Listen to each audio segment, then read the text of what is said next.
Good morning, everybody. Welcome to the good old Flow Show. Here we are again to take you through markets and what's been going on.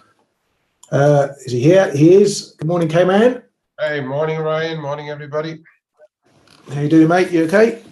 Yeah, we're good. We're good. We're surviving. horror movies, and yeah, waiting for for what's to come or not. Yeah. We don't know. Always waiting. Always waiting. Right, let's get right into it. What isn't waiting is Chinese data, which you can take this for what it is, as you will. GDP numbers looking pretty strong, quarter on quarter, beating expectations, coming in 1.3%, year on year, beating expectations as well, 4.9%. Industrial production better, retail sales better. Everywhere you look, it's better data. Unemployment there as well. So all looking rosy in China. Apparently, we can all forget about the problems over there. As mentioned, take the data as you like. It is what it is. The numbers are the numbers, whether you believe them or not. That's what they are. So looking a bit positive, bit of a bounce there. On the other front, the property sector, Country Garden says it cannot meet its debt obligations, missing some payments again. This is the ongoing saga. Still not really worrying a lot of people outside of Japan, bar those who are owed money, of course, on some of that debt. But that situation is still rumbling. For Australia, some further thawing of tensions between them and China. China saying there's positive outcomes on Australian wine levies and that resolution on that may be near. Good news, mate. Are you a fan of Aussie wines? I'm you know, when it comes to wines, I'm not a racist, right? So yeah, as long as it's wet and has alcohol in it. No, there's a couple of good ones over there. Not my real favorites, but yeah, why not? Good news. Yeah, I don't mind a New Zealand white. Some of their whites are quite nice, but anyway, we'll have to do maybe do a wine show over Christmas when there's nothing going on. Yeah, why not? Bring us your top 5 bottles for people to have over Christmas. Let's see if we can get sponsored by a few wine firms. Without a shadow of a doubt, I reckon. Yeah, get some free bottles in. We'll all get pissed on the Flow Show, the wine show. Anyway, sticking with Australia, and RBA's Bullock says if inflation remains higher than expected, we will have to respond with policy. Is very alert to upside inflation risks. She says we're yet to see the full impact of past rate hikes on consumption. And is a bit more worried about the inflation impact from supply shocks. Riksbank Governor Thieden says, I don't think you should expect rate cuts next year, or rapid rate cuts next year. Maybe there will be rate cuts next year, but they won't be rapid, according to His Highness over there. As you can see, a ton of Union Jacks on the calendar. Lots of price data out. CPI coming in it's coming in unchanged. It was expected to fall a pip, came in unchanged at 6.7%. The core didn't fall as much as expected, only dropping a pip versus the 2 pips expected. PPI still showing negative numbers on the year, mainly small positives on the month. The RPI number as well, that's retail price index, dropping a couple of pips as well to 8.9%. So sticky here for the Bank of England. Is it sticky enough to move them into another hike next month or the end of this month? Or are they going to keep that in the back pocket? As I mentioned yesterday, we will probably see the CPI number resuming its downtrend next month when the energy price cut or cap cut kicks in, or it has kicked in this month, so that will feed into the numbers likely next month. But for the moment, I'm not like some of the other countries, still very sticky here in the UK. ECB's Holtzman says we're not out the woods yet on inflation, and that payments on bank reserves are a huge problem. This is something they've been talking about on and off recently, because there is a lot of money parked up at the ECB, and obviously with the rates rising, they're shelling out a lot of money. So there has been talk. I think it's mainly talk been about reducing what they can hold in reserves, rather than messing around with rates on that, I think, isn't it? I can't recall. No, well, I mean, they were talking about the rates on it as well, but and the measures would have been more restrictive for banks. Even with yields going higher, they were going to pay less on reserves also, no? Yeah, and it was tiering, or the tiering as well. There's always this tiering, and it's quite unclear if one doesn't have his nose on exactly what's going on there. And forgive me for not having followed the whole of that episode, but I really don't know about that one, to be honest. Yeah, I think it's a case. If they're on pause with hikes, they're going to need to talk about something else, and that something else is going to be the PEPs, QE, QT, and things like these reserves, which in some aspect, any moves they do on those will be seen as tightening as well. It's just the scale of it. So that's likely to be the next sort of hawkish news, if any, we get from the ECB, as opposed to whatever chat there is on rates. So just to be aware, if the euro is going to strengthen on something, it's going to be, increasing QT and tinkering around with things like reserves. Not that it should be a huge mover for the euro, but it all depends on how they spin it and how the market takes it, of course. ECB's Stornois says the Middle East crisis is casting a shadow over the next ECB meeting, making an excuse as to that situation should keep them on pause. ECB's Visco says closely monitoring the situations of weakness and vulnerability in some less significant Italian banks. So potentially some stresses showing up there. As we know, Italian yields have been pushing higher on the debt deficit and all that financial stuff going on in Italy, some pressures there. Right, coming back to the data and yesterday's US data and Canadian data. We'll start with the US. Retail sales, pretty strong, 0.6%. in the headline. Core sales 0.6%, 0.7% in the headline. The control group core sales 0.6% as well. Takeaway, gas and autos 0.6%. Loving the 0.6% over there yesterday. Very solid numbers for the retail. So still no signs that there's any real problems kicking in. We are going to enter the all-important holiday period. That's going to be the November and December.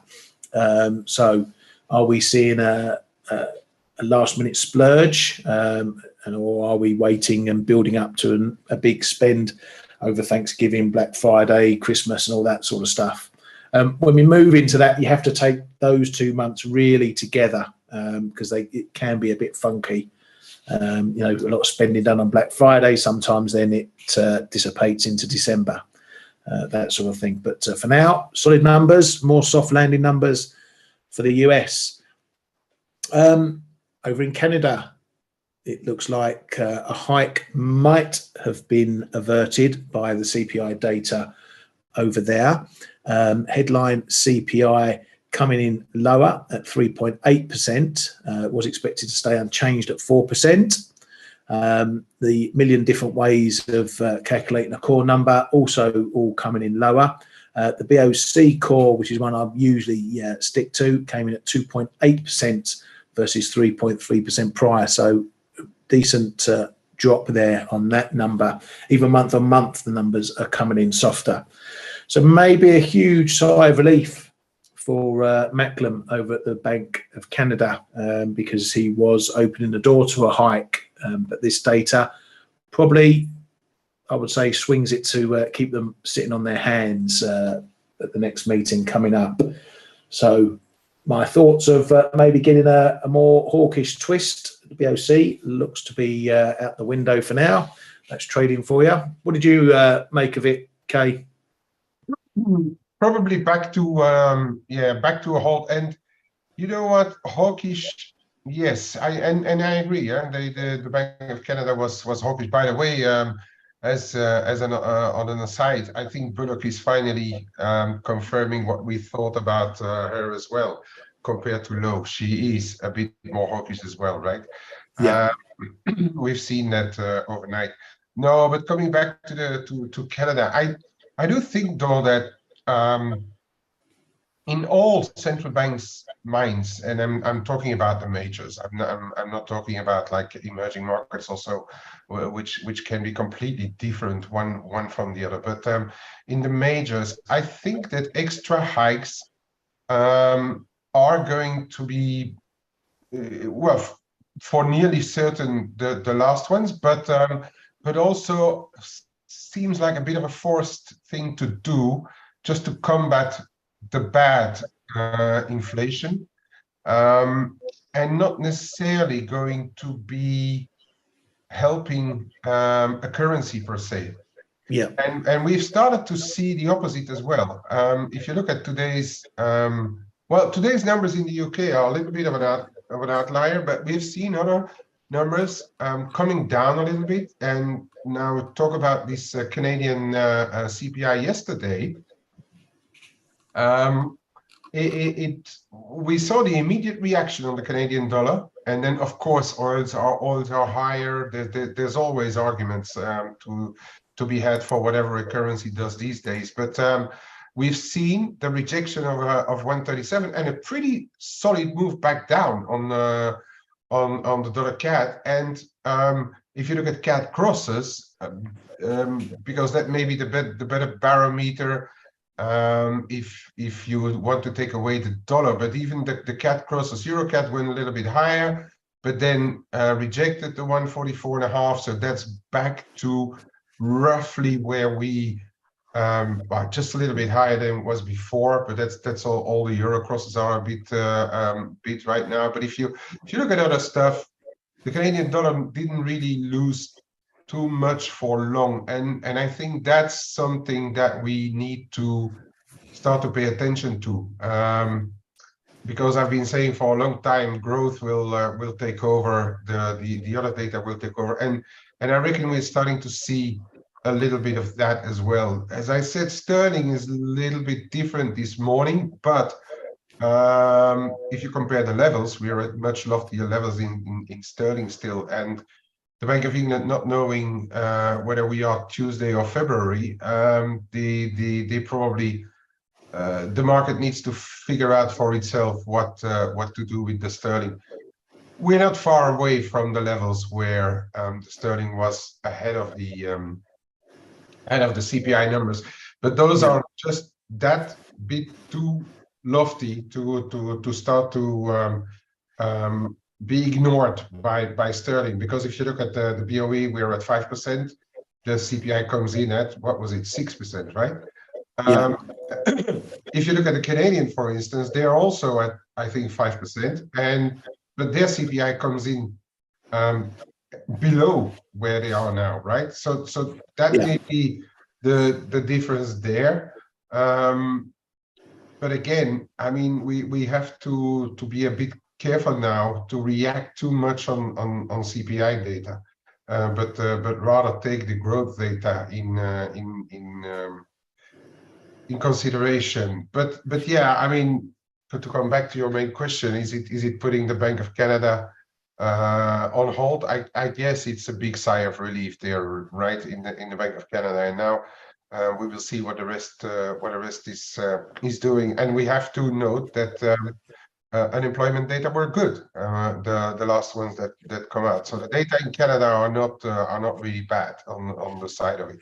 Yeah, and we got more data to come. Of course, got retail sales from Canada on Friday as well. So there's still more to come through. But I think the key point here is Macklem has shown how scared central bankers are of inflation. Tracking back higher again. They've got pretty hawkish over the last couple of weeks. In quite a short space of time. They've turned quite hawkish. As I said, Macklem, as we pointed out in the show, pretty much opening the door to a possible hike. So the fact that they were happy to talk that strongly and not knowing what this inflation data was going to do shows how scared they are. And if we do see inflation tracking up, then we can expect central banks to get more hawkish again and start threatening further rate hikes. By the way, that's a good point, that they did not know the data. Yeah, and it's the thing, if inflation does start ticking back up and trending back higher, the market's going to go bonkers for where rates are going to go. We'll be thinking 6% rates for the Fed. Probably repricing more than 6% for the Bank of England, so on and so forth. If we spark into another hawkish round, I don't know where yields will be going from that, and the dollar. It's going to be a messy one if that happens. It's a possibility. It may be a low possibility, but it's still a possibility. Especially that it's a very bad time of the year for that to happen, because we're getting into the end of the year. Into the period slowly where big accounts need to manage their books and stuff for year end. For the sake of the gradual markets or markets which behave in an orderly way, it would be better if that waits next year, but because it could be the bad time, because then all those liquidity problems and stuff may all of a sudden pop up again, and the market's getting to be very messy, actually.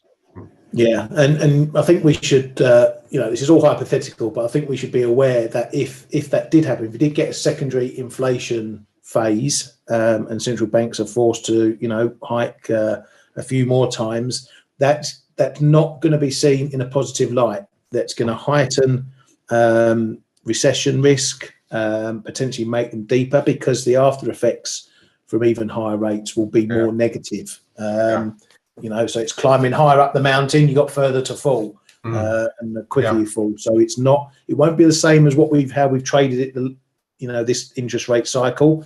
It'll be in a whole different light. And that's when, and that's the day when your equity markets can really start to feel the pain. Yeah, exactly. So anyway, fingers crossed it doesn't come to that. But we have to look at the risks ahead of us. But anyway, back to Canada, because those numbers, and it's been reflected by some of the big banks. Goldies were expecting a hike in October. Now they're on pause. JP Morgan also now on pause to keep rates at 5%. Previously, they expected a hike. So that tells you where the market sits there. Over to the Fed. Some of the other data quickly. We had, if I can find it, where was it? Down here. We had industrial production numbers as well at the US. Again, positive numbers coming in. Industrial production up, manufacturing up. We also got the capacity utilization number, which rose as well. So that's good news there. So again, the US is coming up on the top of the pile for that. One point that wasn't so hot was the NAHB housing market index. That had been putting in a bit of a recovery, but it's gone backwards again. It's gone backwards, I think, the last 3 months. As we heard from Harker yesterday, he's worried about what's going on in the housing market, higher rates, meaning people aren't moving. If people aren't moving, people may not be wanting to buy new houses, which means houses don't get built. So this is all feeding through. We'll have to see whether any of that is impacting the housing data that we shall start to get soon from the US.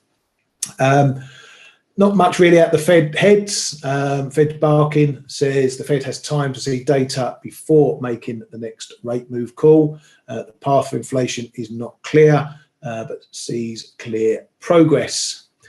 Right, coming into some of the other headlines. We saw Lagarde becoming an oil trader yesterday, which seems the Russian central bank is also dipping its toe into oil because it's commenting on OPEC Plus. And says that they will discuss a possible oil output increase in early 2024 in the event of the global oil deficit worsening. So they're getting their oar into oil as well. Staying with energy, China has told its gas suppliers to fill its storage tanks ahead of winter. Maybe that's they see something we don't. Right, going into the Middle East stuff. Lots going on, obviously. That bombing of the hospital in Gaza, not good news on any front. It's ticked up risk, but we're not seeing that in FX really. Oil, gold is still seemingly the de facto risk assets for this event. FX not doing an awful lot, neither a lot all else. What has stepped up is we got the cancellation of the summit in Jordan that Biden was supposed to attend to discuss all this. That got, as I say, cancelled. One of the reasons was that the Palestinian leader, Abbas, I think his name is, couldn't attend because now they're in the 3 days of mourning. So it might just be a temporary pause. Obviously, Biden is in Israel right now. What I think is the next risk potentially building is Hezbollah, because Hamas put out, or via Politico, said that it is closely coordinating the war's next move with Hezbollah in Lebanon. The White House last night said it discussed a US military response if Hezbollah attacks Israel. So I think this is the next flashpoint. If Hezbollah get involved with Hamas, the US and others have warned against it because that drags in Iran and so on and so forth. So, you know, that's causing a bit of a bit more risk off in some of the assets, particularly like oil. So that's the area we need to keep an eye on. It's still bubbling away, as you can see. Oil still well bid, had a little pop overnight, moved up again this morning. Gold as well, it's had another little move up. Just maybe we're starting to see a bit of movement in FX at the moment. The dollar looking a little bit stronger. Been looking at euro dollar. It's coming a bit shorter. Hadn't been doing much all morning, waffling around this sort of 70-80 mark, but now it's just edging lower again. Cable as well, edging lower. But as I said, not an awful lot going on in FX, is there, Kay, at the moment? Is that just, it's never a good sign when FX is the stable asset and bond yields are a volatile asset. Yeah, exactly what we've been talking about in the room yesterday. Well, I mean, I know some of the people and you as well have been counter trading some of those dollar moves with some success. I was the other side, and then yesterday we had this discussion. And by the way, guys, I mean, if for those who are viewing here but not part of our community, it's really it's one of the best communities to just have discussions with other people about what's going on and why currencies are moving or perhaps not moving. And yesterday was this kind of discussion, right, where we get better US data, you get more geopolitical risk, you get higher US yields, you get flight into safe havens, and the dollar, at least, showed signs of this safe haven again to be part of it. And so last Friday, while I was off, we had this relatively decent move into the dollar, and then we've spent yesterday and the day before just correcting or trading sideways. But even with geopolitical risk being high, and even with those better retail sales, the dollar failed to get a beat. So there's a bit of a decorrelation going on. Could be just temporary, okay? But there's a bit of decorrelation going on between what's happening in risk in certain instruments and what's happening in the FX market. And that's always, I'm not going to say a worrying sign, but it could be a sign that people just don't know what to do. Or, and as I was also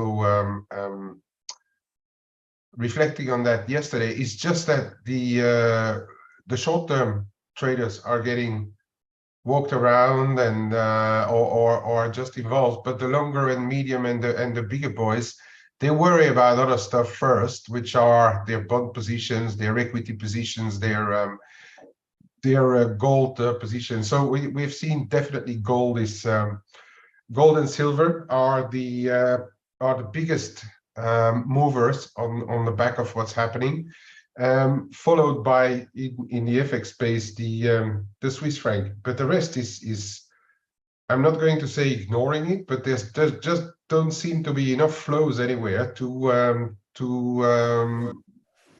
drive it anyway. So it makes everything in the FX space just that more uncertain, trading in ranges, get a move starting again. Now we've had like 15-20 points lower on the euro dollar, then it stops, then it comes back. It's really a bit of a strange one right now. My base case is still for the dollar to be some kind of safe haven, and the yields and the data are still pretty supportive. But when it doesn't happen, we need to be very careful. So that is where I am at now. I'm just very careful. I've got like really light positioning, and we'll look at the FX rates. But just to finish on that, I think it's a bit. We could argue it's a bit strange what's happening right now, but it may also be a sign just that that the big boys are not really too involved, or the flows are just not big enough to change anything. The other possibility, but we haven't really changed. We haven't really seen any big changes in option volatilities. There's too many options in the area, but if we look at vols, it's not really. They have ticked up just that little bit, but it's not really anywhere. We're not in panic zone yet either. So it's all a bit well, strange on the surface. It does point to potentially, we had those moves on Friday, but bonds finding a bid, and the moves into gold and the moves into, or an exit of risk, shall we say. And it is smelling more and more like money's just sitting on the sidelines waiting. No one wants to commit anything. And if you take those flows out of the picture, you remove a lot of why markets move. So it could just be that, which means that if things get resolved, if there's peaceful outcomes and so on and so forth, that money's going to come rushing back in. So, you have to be prepared. You get some good headlines, you're going to see risk trades, really taking off again, and money moving back and going back to work. And the other thing we have to note is that the yen is completely ignoring the geopolitical risk. I mean, I think this is the historically seen. And okay, we have been seeing similar after the Ukraine situation. It looks as if the yen is really on a different different situation compared to what we historically would have seen. I mean, if there's very big geopolitical risk, and we can hardly say there is no geopolitical risk. It's everywhere, and it's brewing some stuff is brewing in Asia as well. So I mean, there is geopolitical risk, but the yen is just not following anything at all. That is just on its own. Interest rate differentials, the uncertainty about Bank of Japan, more stimulus, and then the MOF, what are they doing? And it's very strange, because in in former markets, the yen would have probably been trading 5 or 6% stronger, and it just doesn't. That's one that we need to note as well. So all of that is a hint that we cannot really, as I said, apart from gold, apart from oil, we cannot really bank on too much historical correlations to start trading, and that's what likely holding the FX in ranges as well right now. Yeah, and there's a lot of quite surprising or strange things going on. If you look at the Chinese data being well, massaged for sure, but still showing green across the board.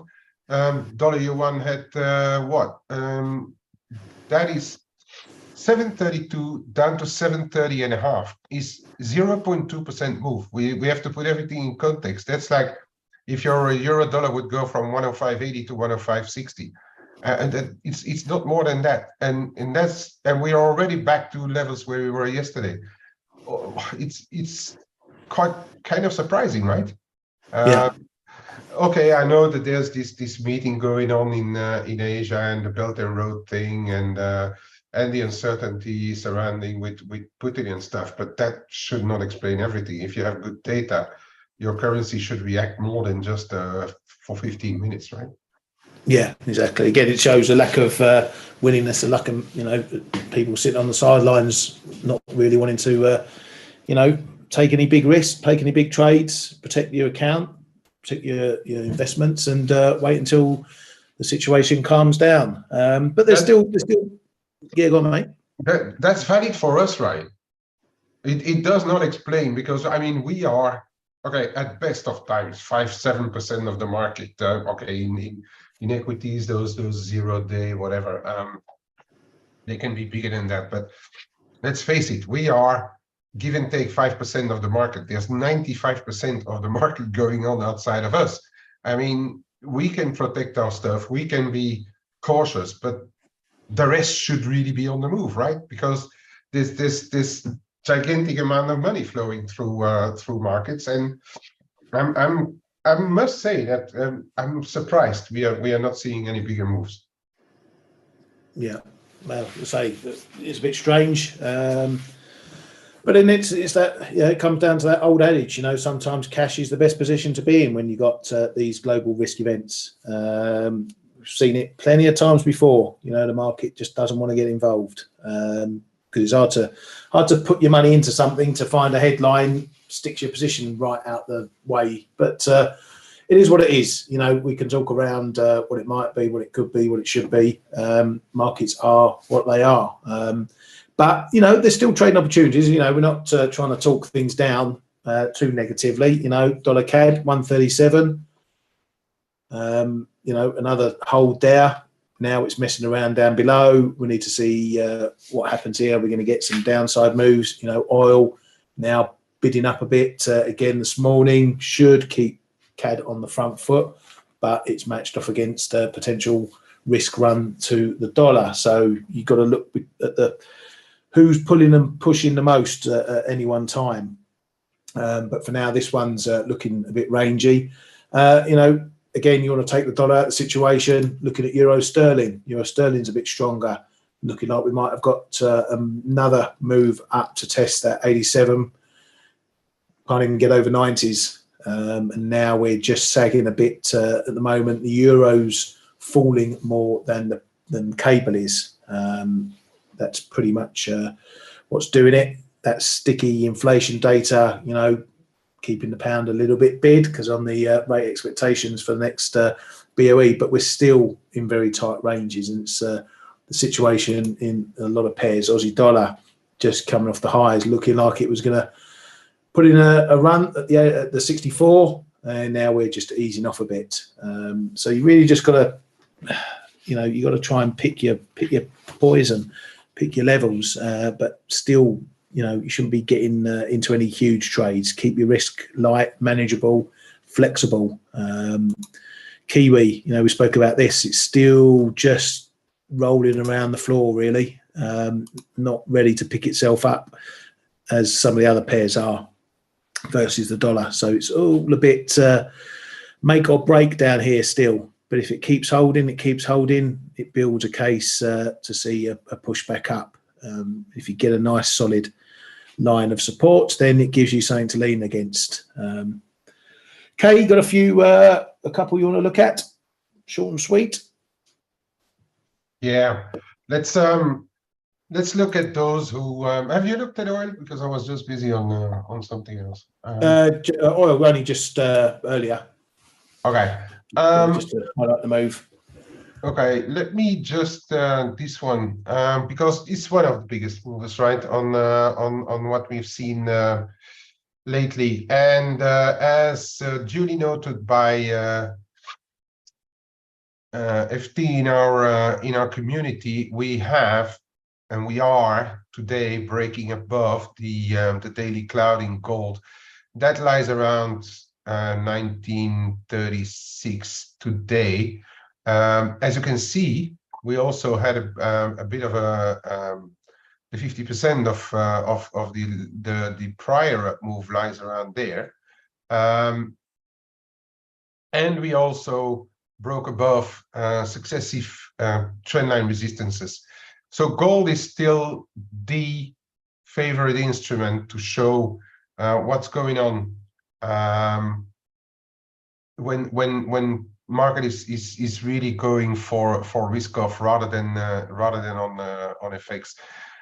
We're also above the 200 DMA, which is around 1930. So this 1930 is now your first level to look at.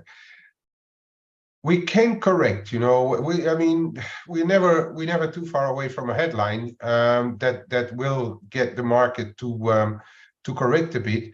But then look at what's waiting here, the 1905. This is really going to be your first point of measurement. I think the market will, okay, some really short-termers make it out if we get back below, if we get back below the 200 DMA. But really, I reckon the level to take into account now is 1900. If it goes back below 1900, then I think that the stress will move out, meaning that the stress is moving out a little bit out of the markets, and then we can start to talk about a deeper correction. But for as long as 1900 holds, I think it's really it is really going it's really very big still. Okay, so that is going to be my big point of measure in gold. I could show you a lot of yen crosses today, but we were talking about yen not following the risk of or any geopolitical moves. And I've been looking at this red line here. It looks like a bit of a red line. Every time we start to stray away from it, it comes back like a magnet. We have that in certain currencies, and this is your magnet in the dollar yen, and we are moving along this line. And we are gradually moving towards the 150 again. We've seen prior moves cap out, and again today struggling around 149.80, 85. Are the submarines out there to try and defend the 150? Very possible. But in the meantime, we can only note that barring those blips, which are really, let's face it, accidents, especially those two here. We are holding and moving along this trend line. So keep this one in mind for when we start to get below and stay below, perhaps on a daily close or so. That could be a little bit more significant. But in the meantime, it's a very, very, very slow grind higher. And I wouldn't be surprised that unless those US yields come off, that we do get that try again above 150. And then we will see. If it starts to hold this 150, this past high here, there's not a lot before 151. I'm not even, well, cable is same as yesterday, euro dollar same as yesterday, but we are still in this channel sort of. Now this is quite steep, okay? So there is every possibility it moves out sideways. So to me, the real my zone of getting nervous really nervous with euro shorts is here, 106.35.50 still. If that starts to go, then I think we could move higher. Until then, probably trade ranges, but we have to admit that since the beginning of October, and we found this first low, then a second one, and the third one doesn't even go down to that prior low, that we are in this situation where we spoke about a few minutes ago, is that the market is reluctant to really buy too many dollars, especially versus the euro right now. And it could be just a lack of flows, but it could also mean that, as Ryan said, if we get any better lines, that all of a sudden the market goes like, well, perhaps I don't want to be long dollars, and really start to take the other way here. That's really for the main ones. There's one that I'm keeping an eye on. Well, two. Well, no, I'm keeping an eye on a lot of stuff, as you know. But there's one I'm keeping an eye on, and linked to gold. Dollar rand. We had the move in the dollar rand on the back of what's happening in gold, because South Africa is still a gold producer, but forces to admit that over the past 20 or so cent in gold, we are starting to find bottoms here, and that's again in that same zone as where we were before, around these high 1860s to 1870.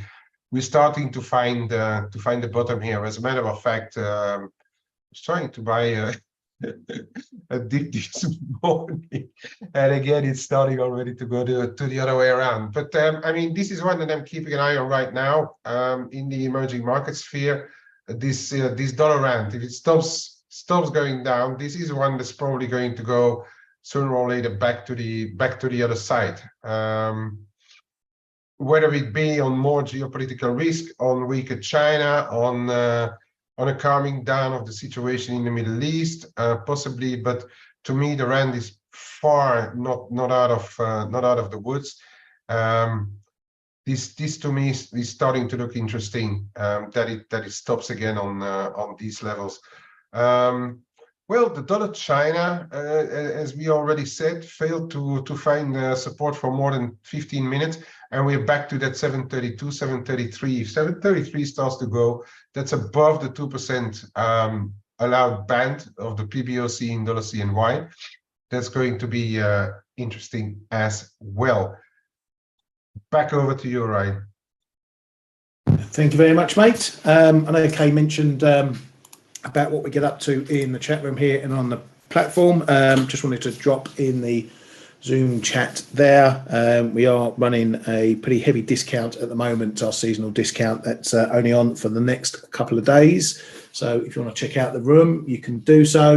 You can grab the old trial 10 days for $1 on that as well. Right, for the rest, all we've got really today, we've got some housing data coming from the US, starts and permits coming up later on top of the NBA stuff. So that's going to give us our data boost this afternoon. Stay careful of these geopolitical headlines. It doesn't take much to send things one way or another. So protect yourselves and your trading. Thank you, everyone, for coming to the Flow Show. Thanks to Kay, and thanks to Steve and everyone else for keeping the show up and running. Have a great day, everybody, and we'll see you all tomorrow. Hello.